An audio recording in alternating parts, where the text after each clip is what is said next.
the notion that folks may be well-meaning, but they're not actually pushing students to the level of academic rigor that would be required for them to be successful to and through the best universities in the country.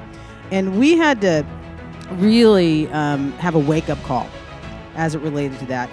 And when Common Core started, we started to take trips to New York because school systems in New York were ahead of California and had an opportunity to get some early results, had some bobbles, learned from those mistakes. And so we wanted to follow their path because they were ahead of us.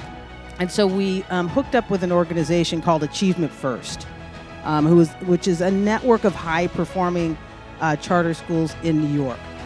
And I watched the CEO of Achievement First interview the CEO of Success Academy, because Success Academy, even with the transition from the old way of doing school to Common Core, had maintained these crazy high scores in terms of performance. And we're talking 80%, upwards of 80% in English language arts and math.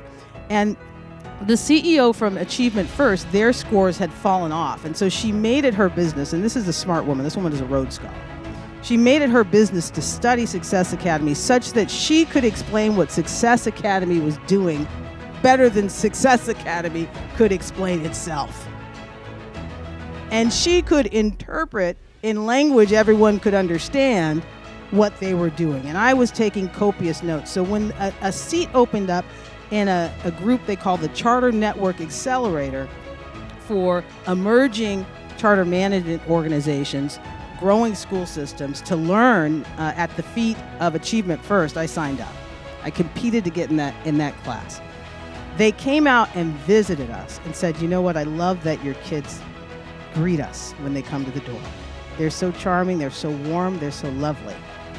But your level of academic rigor will never get you to where we are. It was such a blow to take that kind of feedback, and I had to adjust my attitude. And I wasn't able to do it in the moment. I had to wait a little while. But what we ended up doing, which resulted in this year our academic achievement in math being the highest in terms of gains made. Our math test scores have grown by 10 percentage points from 2017 to 2018, which is the highest growth in the county, because we adopted their open source curriculum in mathematics. And we sent our master teachers and our director of curriculum and instruction back to New York to study under them, to do professional development. And the level of academic rigor has gone through the roof, and that's in the first year of implementation.